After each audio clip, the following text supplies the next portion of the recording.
To study the characteristics of the filter networks, it is required to calculate the characteristic impedance, phase propagation constant, phase shift and attenuation. These characteristics are mandatory for designing of the filter networks.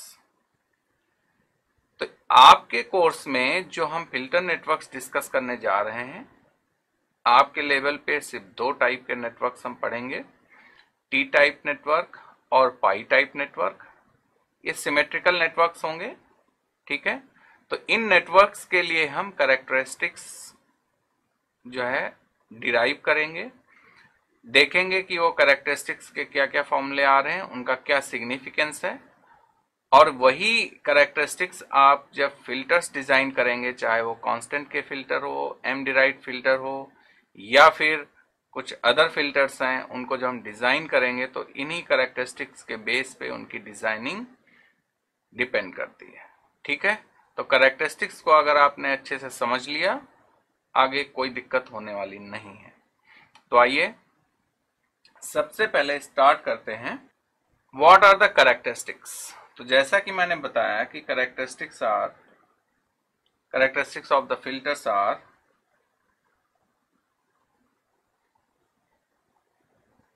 Characteristic impedance, second, और ये जो characteristic impedance है हम दोनों network के लिए discuss करेंगे। ये नेटवर्क टी नेटवर्क भी हो सकता है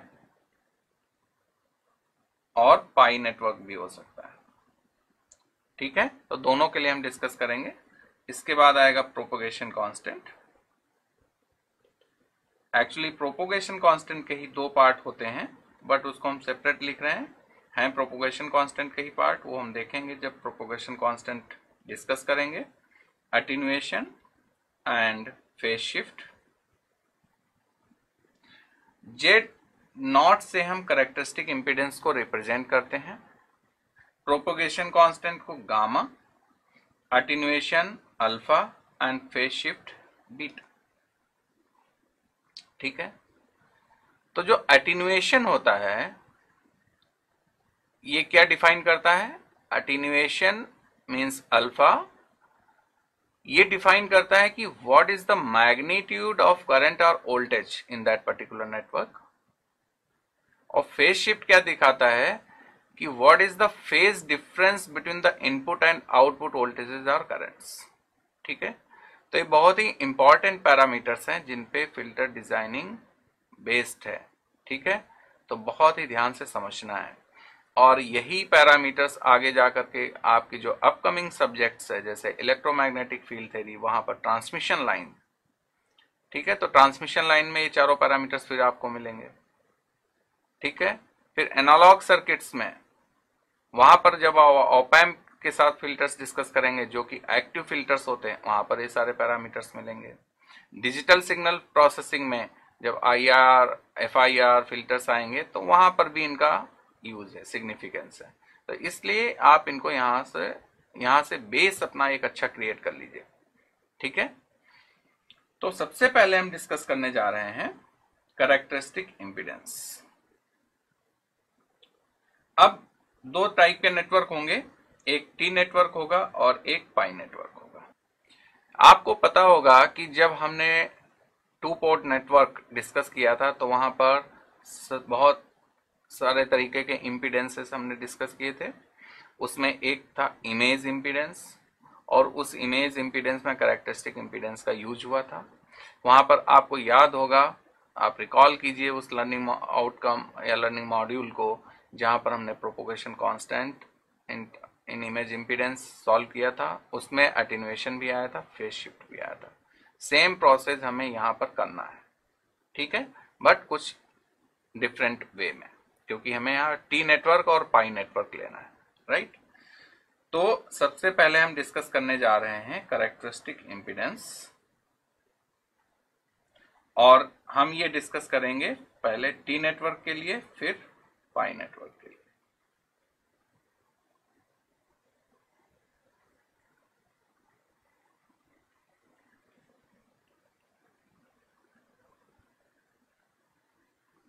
तो characteristic impedance Z0 for T network.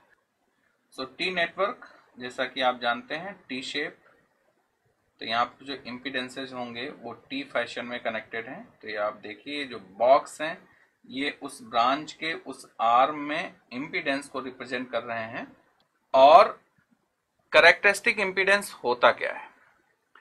Characteristic impedance क्या करता है कि जो नेटवर्क है, ठीक है, और जो लोड है उसको मैच करता है। अगर suppose characteristic means network impedance और लोड इम्पीडेंस मैच नहीं होगा तो there will be a reflection. Reflection होने का मतलब है कि रिवर्स में आपको कुछ एक्स्ट्रा करंट या वोल्टेज मिल सकता है जिसकी वजह से डेविएशंस हो सकते हैं। तो वहां पे इम्पीडेंस मैचिंग इज इंपॉर्टेंट। और इम्पीडेंस मैचिंग का मतलब क्या होता है कि लोड इम्पीडेंस और जो सिस्टम का ये जो नेटवर्क का इम्पीडेंस वो सेम होना चाहिए, मैच करना चाहिए। तो वहां पर कैरेक्टरिस्टिक इम्पीडेंस पिक्चर में आता है। ये हमने आपको टू पोर्ट नेटवर्क में एक्सप्लेन किया हुआ है ऑलरेडी। तो यहाँ पे अगर मैच होना चाहिए इसका मतलब जो ऑन द आउटपुट साइड है हमने क्या किया, यहाँ पर एक कैरेक्टरिस्टिक इम्पीडेंस जो Z0 है जो हमें कैलकुलेट करना है वो हमने अटैच कर दिया, क्योंकि यही लोड को रिप्रेजेंट कर रहा है ना। तो यहां पर Z0 है। अब आप देखिए कि ये जो पहला बॉक्स है इसका इंपीडेंस कितना होगा? सिमेट्रिकल नेटवर्क है तो जो आर्म सीरीज में आर्म है इसके इंपीडेंसेस हाफ हाफ डिवाइड हो जाएंगे। ये सब कुछ आपको टू पोर्ट नेटवर्क में हमने आपको बताया कि symmetrical network, unsymmetrical, balanced, unbalanced क्या होते हैं। Please refer learning module of two port network, है ना। और ये जो सेकेंड आर्म है इसका जो इंपीडेंस है दैट इज Z2। तो Z1/2, Z1/2, Z2 और यहां पर क्या कनेक्टेड है? Z0 कनेक्टेड है। तो होना क्या चाहिए कैरेक्टरिस्टिक इंपीडेंस में? इसका जो नेट है वो इसके इक्वल होना चाहिए, यानी कि Z0 क्या होगा? इस टी नेटवर्क का नेट इंपीडेंस रिप्रेजेंट कर रहा है, ठीक है। तो हमें यहाँ पर नेट इंपीडेंस कैलकुलेट करना है और टी के लिए है तो ZO को हम क्या लिखेंगे? ZO, O सफिक्स में है और टी भी सफिक्स में लगा देंगे, जिससे कि पता चलेगा कि आपने जो इंपीडेंस कैलकुलेट किया है characteristic impedance that is for T network, right.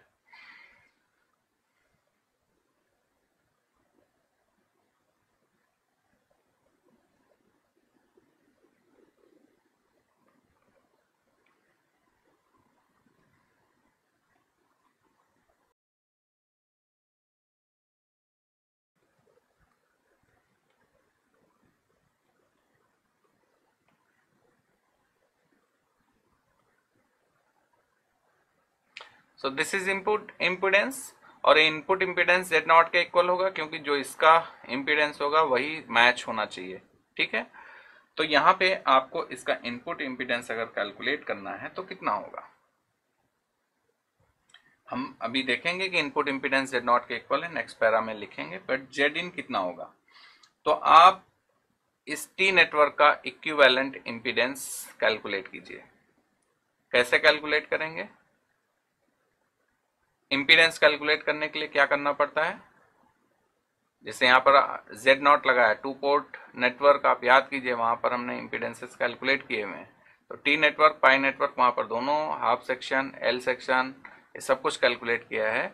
तो कैसे कैलकुलेट करना है ये आप देखिए, मैं यहाँ पर एक्सप्लेन नहीं कर रहा हूँ, एक्सप्लेन करूंगा, पहले आप रिकॉल कर लीजिए।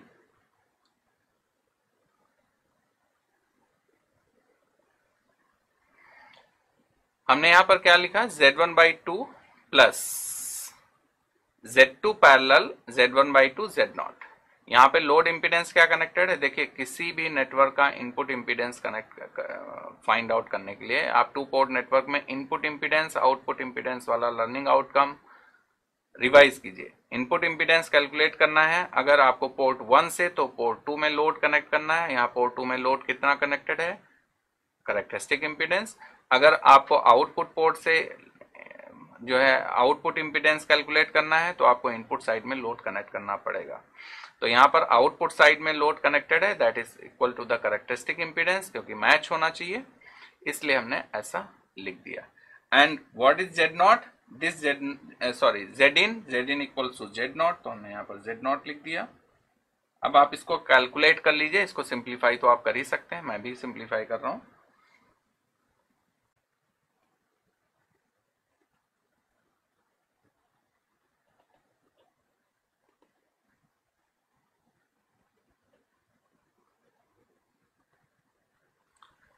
सो हियर वी आर, हमने कैलकुलेट कर लिया characteristic impedance for this T network, तो इसलिए हमने इसको ZOT लिख दिया सफिक्स टी। तो ZOT इक्वल्स टू कितना आ गया, √Z1² / 4 प्लस Z1Z2। ठीक है, देखिए यहाँ पर कैलकुलेशन है, इसलिए एक दो स्टेप्स हमने डायरेक्ट लिख दिए हैं, आप उनको अपने आप एक्सप्लेन कर सकते हैं। ठीक है, उन स्टेप्स को। तो this is characteristic impedance for the T network. अब आप यहां पर देखिए, जैसे कि ये नेटवर्क है, तो टू पोर्ट नेटवर्क में हम क्या करते थे कि एस इनपुट इम्पीडेंस और आउटपुट इम्पीडेंस फाइंड करते थे, साथ ही साथ हम क्या फाइंड करते थे, open circuit impedance and short circuit impedance. तो अगर इस नेटवर्क में आपको ओपन सर्किट इम्पीडेंस और शॉर्ट सर्किट इम्पीडेंस फाइंड करना है, तो आपको टू पोर्ट नेटवर्क का ही कंसेप्ट यहाँ पर यूज करना है। तो हम इसमें अब फाइंड करने जा रहे हैं ZOC, that is open circuit impedance, and ZSC, that is short circuit impedance for this network. ठीक है, तो अगर इसमें ओपन सर्किट इम्पीडेंस फाइंड करना है तो क्या होगा, वी कैन से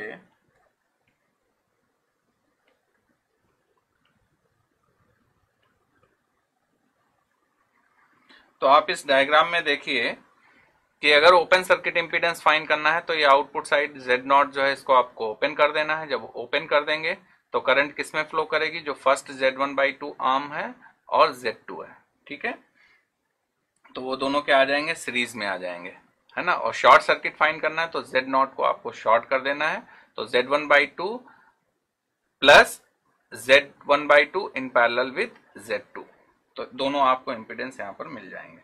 तो इसको अगर आपको सिंप्लीफाई करना है तो ऐसे आप लिख सकते हैं,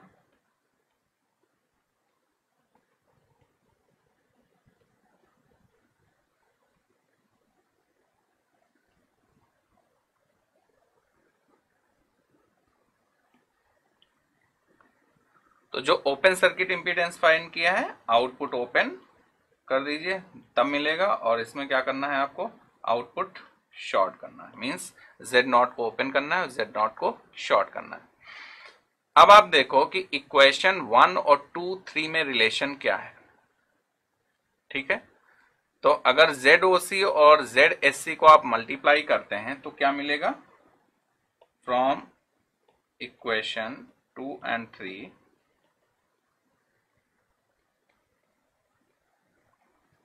तो Z1 + 2Z2 और यहाँ डिनोमिनेटर में Z1 + 2Z2 वो कैंसिल आउट हो जाएगा, क्या मिलेगा, Z1² + 4 Z1Z2 डिवाइडेड बाई 4। ठीक है, अब आप इक्वेशन 1 को देखिए, उसमें अगर स्क्वायर लेते हैं दोनों साइड में तो Z1² / 4 plus Z1Z2 that is this one, तो ये किसके इक्वल हो गया, ZOT²। तो आप ये कह सकते हैं कि ZOT equals to √ZOC ZSC, और यही रिलेशन वहां पर हमने पढ़ा था टू पोर्ट में कि ZO equals to √ZOC into ZSC। ठीक है, तो सेम रिलेशन आपको यहां पर मिल रहा है, कोई चेंजेस नहीं है। अब हम देखते हैं कि पाई नेटवर्क के लिए क्या कंडीशंस आती है।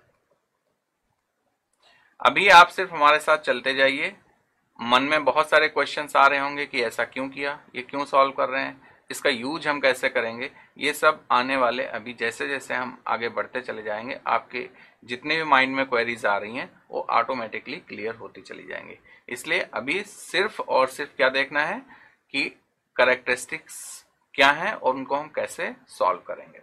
ठीक है, तो हम उनकी कैरेक्टरिस्टिक्स की एनालिसिस देख रहे हैं, right. This is pi network. इस पाई नेटवर्क में आप देखेंगे जो ग्रीन कलर से हमने ब्रांचेस शो की हैं, जिसके इंपीडेंसेस मेंशन किए हैं, वो पाई नेटवर्क है।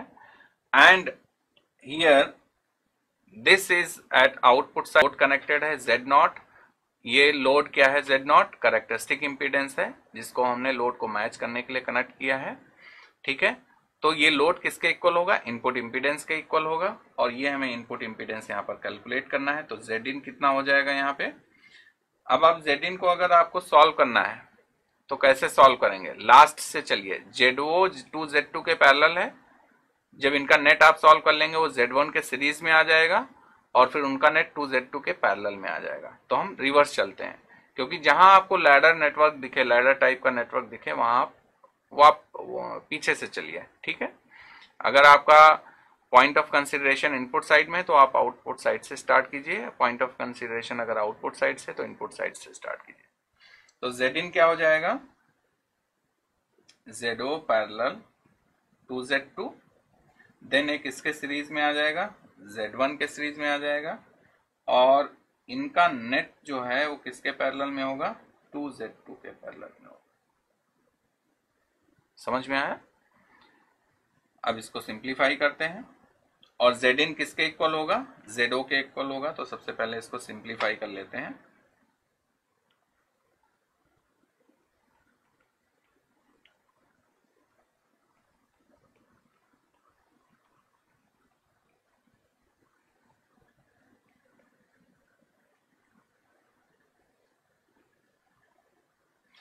फर्दर आप इसको सिंप्लीफाई कर सकते हैं, मैं डायरेक्ट स्टेप्स लिख रहा हूं इसमें।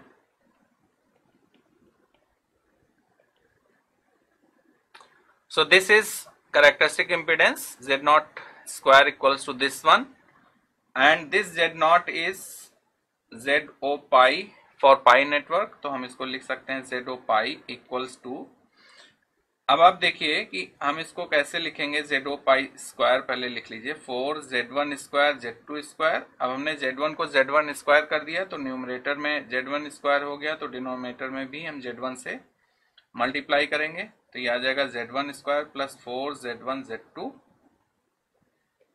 ZO pi will be Z1 Z2 divided by square root Z1 square by 4 plus Z1 Z2, ठीक है। आप डिनोमिनेटर का टर्म देखिए, डिनोमिनेटर का टर्म जो है, जब आप टी नेटवर्क में आएंगे तो टी नेटवर्क में हमने कैलकुलेट किया था ZOT, जो कि पाई नेटवर्क का डिनोमिनेटर है। तो फ्रॉम इक्वेशन 1 हम उसको कैसे लिख सकते हैं, with the help of equation 1 इसको हम लिख सकते हैं Z1 Z2 अपॉन ZOT। सो ZO पाई को आप ऐसे रिलेट कर सकते हैं, अदरवाइज ZO पाई का एक के फॉर्मूला है, ठीक है। So this is equation number 5।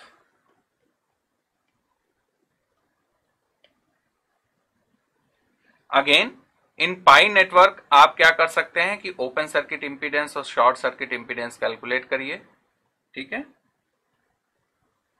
So ZOC ये हो जाएगा 2Z2 plus Z1 parallel 2Z2। अब आपके माइंड में तुरंत क्वेश्चन आया कि कैसे लिख दिया। आप इस पाई नेटवर्क को देखिए, पाई नेटवर्क में आपको करना क्या है कि ओपन सर्किट इंपीडेंस है तो किस ब्रांच को ओपन करना है, इस ब्रांच को ओपन कर देना है, और अब मेजर तो वहीं से कर रहे हैं। अब इनपुट इंपीडेंस क्या हो जाएगा, ओपन सर्किट इंपीडेंस। तो यहां से आपको देखना है ना, ओपन कर दिया इसको। अब आपको ये सॉल्व कर देना है। तो हमने क्या लिखा है यहाँ पे, 2Z2 plus Z1 in parallel with Z2, ठीक है, क्योंकि पहले सीरीज में आ जाएंगे फिर उसके पैरेलल में हो जाएगा नेट। तो इसको आप सिंप्लीफाई कर लीजिए।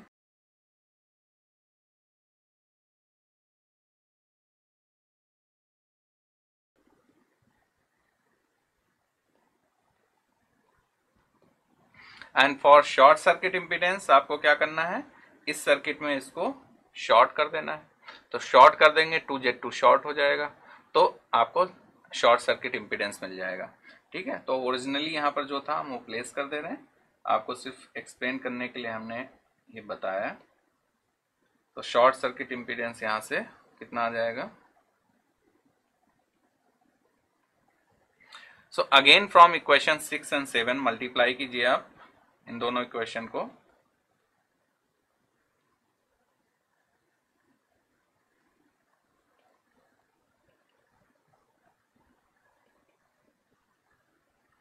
मल्टीप्लाई करेंगे, इक्वेशन नंबर 5 में देखिए कि ये ZO पाई स्क्वायर था, तो यहां से भी आपको क्या मिल गया, ZO pi equals to root of ZOC ZSC जो कि कंडीशन सेटिस्फाई हो रही है, ठीक है।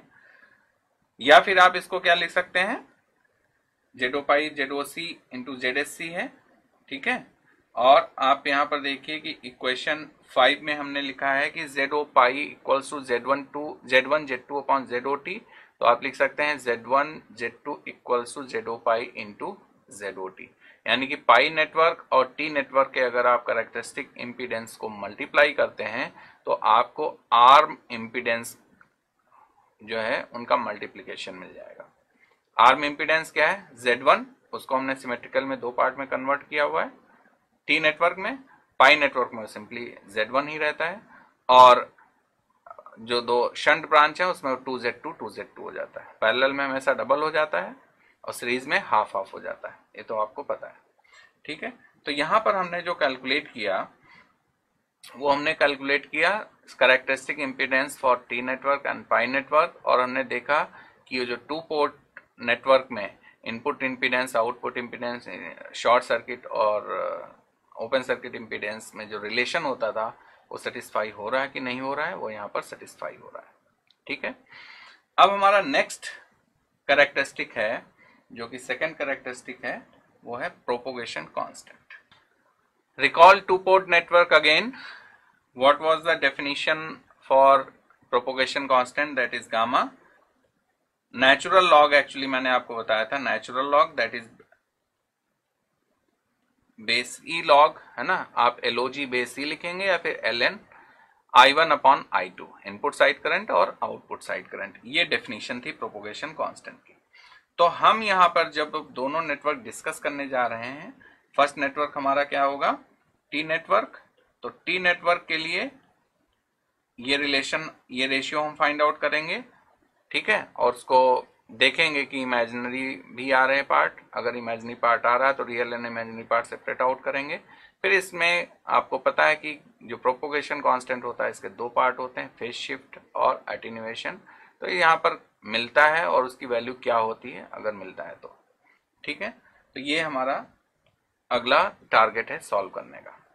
तो सबसे पहले T network,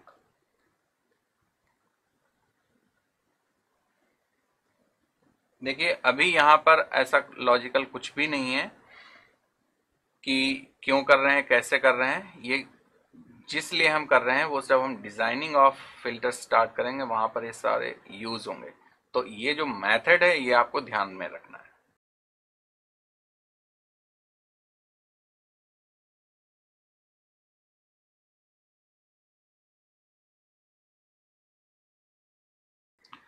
So here is the network for T network for propagation constant जिसके लिए हम सॉल्व करने जा रहे हैं। इसमें आप देखिए कि आउटपुट पे तो कैरेक्टरिस्टिक इम्पीडेंस है जो कि मैच इम्पीडेंस होगा लोड के लिए। इनपुट पे हमने क्या कनेक्ट किया है, एक सोर्स वोल्टेज कनेक्ट किया है, ठीक है, एक वोल्टेज सोर्स है। उसकी वजह से फर्स्ट मैश में कितनी करंट फ्लो कर रही है, I1 करंट हमने एज्यूम किया, और सेकेंड मैश में कितनी करंट फ्लो कर रही है, I2 करंट फ्लो कर रही है।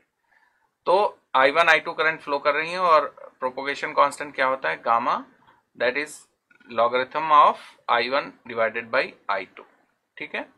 ये हमें सॉल्व करना है। तो सबसे पहले इस नेटवर्क से हमें रिलेशन फाइंड करना है, I1 अपॉन I2 फाइंड करना है, फिर उसका लॉगरिथमिक लेना है और वो हमें प्रोपोगेशन कांस्टेंट दे देगा। हमें ये स्टेप्स यूज करने हैं। तो इन मेश 2 जिसमें I2 करंट फ्लो कर रही है वहां पर आप KVL यूज कीजिए।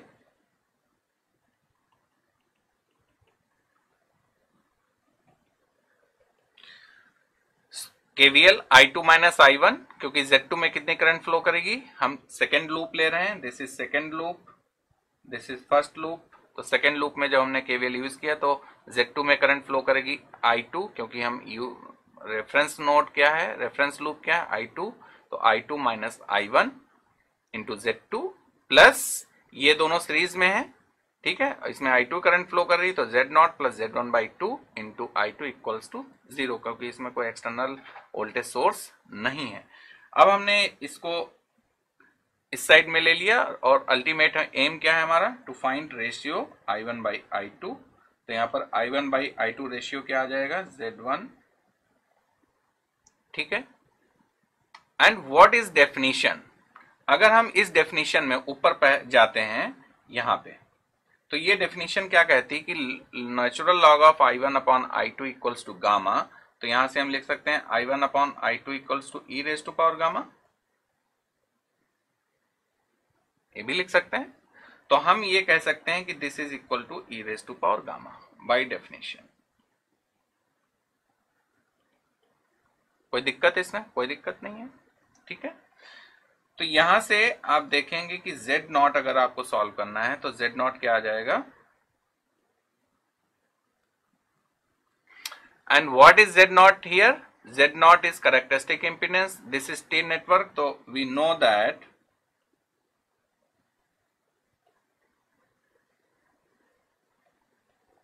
ZOT is Z naught and it is equal to Z1 square by 4 plus Z1 Z2 square root, ठीक है।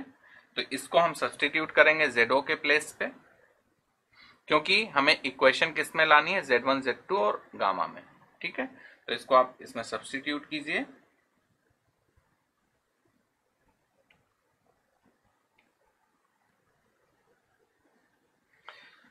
सो अगर हमने सिंप्लीफाई किया तो यहां तक आ गए, e raise to power gamma minus 1 whole square equal to Z1 by Z2 e raise to power gamma. Further इसको हम सिंप्लीफाई करते हैं, dividing both side by 2,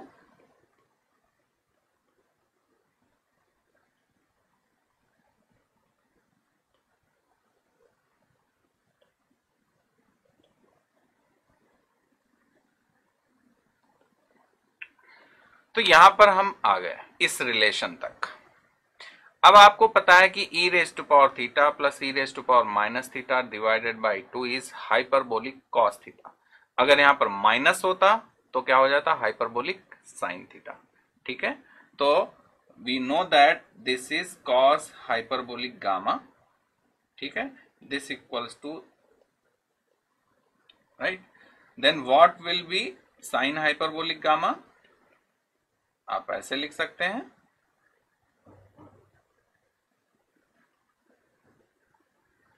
cos hyperbolic square gamma minus 1, तो इक्वल्स टू क्या हो जाएगा ये,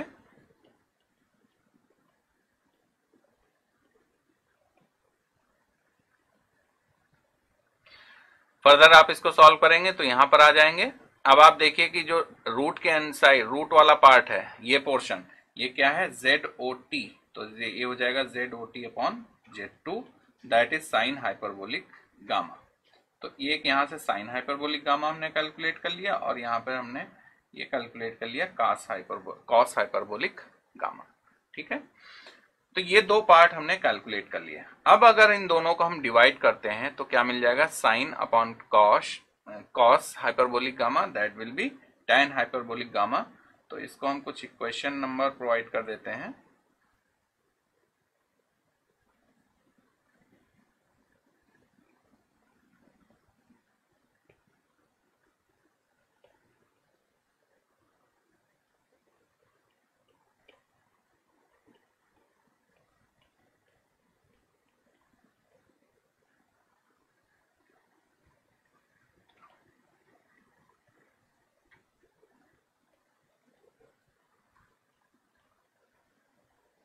तो जब हमने डिवाइड किया तो सॉल्व होकर हमें क्या मिल गया, tan hyperbolic gamma equals to ZOT upon Z2 plus Z1 by 2। LCM ले लिया, सिर्फ एलसीएम में हमने 2 ले गया, Z2 ऊपर ले गया, 2 एज इट इज रहने दिया, और जो न्यूमरेटर में डिवीजन में Z2 था और यहाँ डिनोमिनेटर के डिवीजन में Z2 था, कैंसिल आउट हो जाएंगे।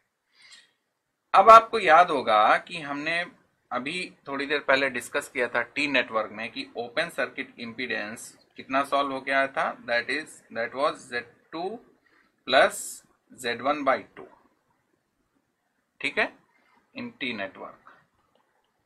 आप प्रिफर कीजिए जो अभी हमने डिस्कस किया था। Therefore tan hyperbolic gamma equals to, यहां पर हम लिख सकते हैं ZOT अपॉन ZOC, ये भी लिख सकते हैं, और साथ ही साथ हमने पढ़ा था also we have Z O T equals to root of Z O C Z O S C. ठीक है, तो अगर हम फर्दर रखते हैं इसमें तो tan हाइपरबोलिक गामा कितना हो जाएगा, root of z s c upon z O c. तो यानी कि आप देखो कि tan हाइपरबोलिक गामा को हम Z1 Z2 के टर्म्स में भी लिख सकते हैं, ZOT क्या है, Z1 Z2 का टर्म्स है, या फिर हम इसको ZSC और ZOC के टर्म्स में भी लिख सकते हैं। ठीक है, right. Also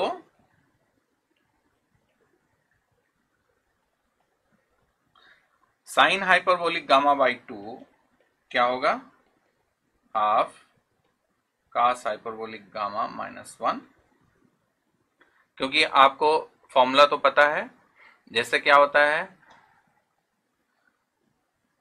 sign square theta plus cos square theta equals to 1। ठीक है, ये फॉर्मूला होता है।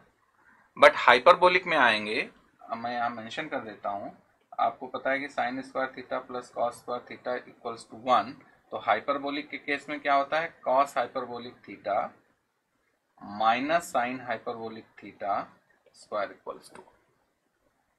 ठीक है,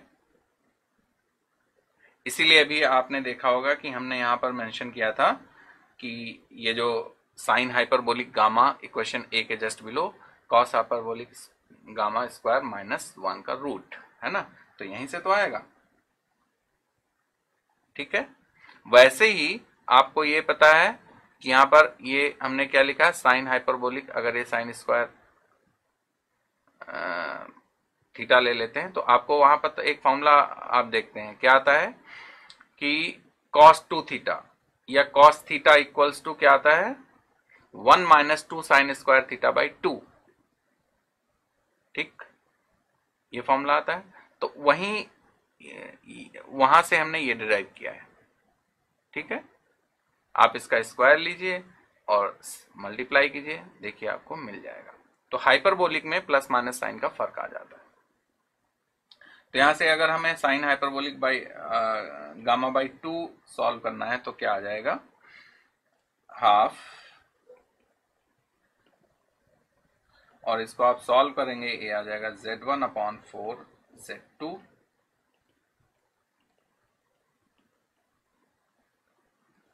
ठीक है, तो ये जस्ट ट्रिग्नोमेट्रिकल प्रॉपर्टीज हमने यूज की हैं और ये डिफरेंट डिफरेंट वैल्यूज सॉल्व की हैं। अभी आपके मन में फिर एक क्वेश्चन है, क्यों हम ये सब सॉल्व कर रहे हैं, ये हम देखेंगे। Be patient. ठीक है, धैर्य रखिए थोड़ा सा। अब हम आते हैं पाई नेटवर्क के लिए।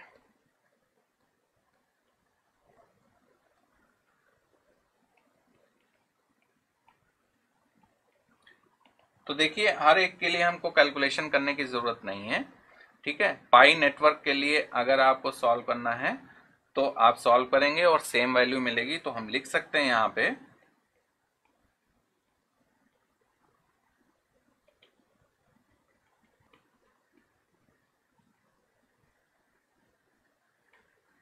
ठीक है, सेम वैल्यू होती है।